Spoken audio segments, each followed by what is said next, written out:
Fear. What do we do when big fear hits us?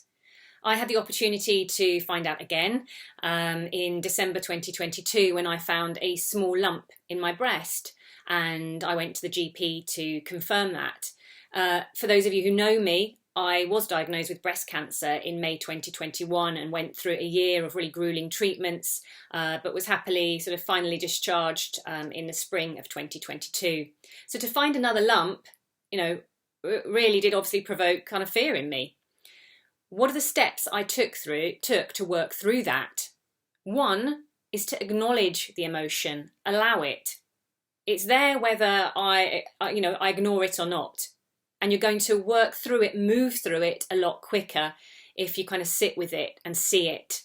And for some people that will be physically sitting there to tune into that emotion. Others it might be through journaling. I connect with my emotions a lot through walking and allowing that to pass through me. Step 2 is facing the worst case scenario. And in this particular situation, it was, it's death. That was, that's a big underlying the fear is a fear of death. And worse than that, the fear of leaving my child without a mother. And again, there's power in facing the worst case scenario, because then you can kind of do something with that, work through it in your mind and simply acknowledge it. 3, then there is a kind of proactive step of turning things around in your mind and looking for the positives or the strengths of your situation or the strengths of you as a person. In my situation, that moment, the positives were, if it was cancer, it would be, a very small lump. It would have been caught early. I also knew that I'd gone through it before, so I could do it again.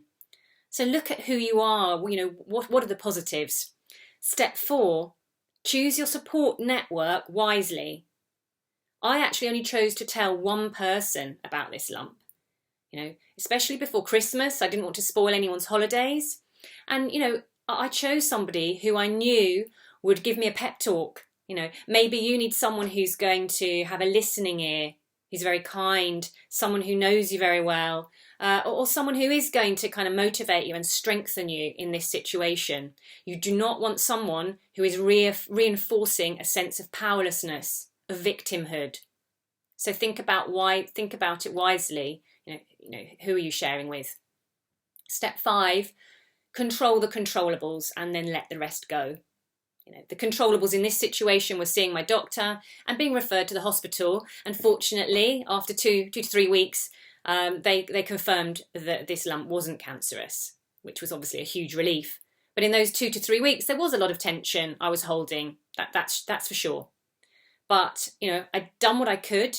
And then you can let it go and turn your attention to what else is it that you want to create. What are the other priorities in your life? How do you want to enjoy your day, your weeks? For me, it being the end of the year, my focus was Christmas and enjoying that time with my family. And there's no particular order to these steps. These were steps I took. Some of these, with practice, I've worked through some of these in moments in my mind.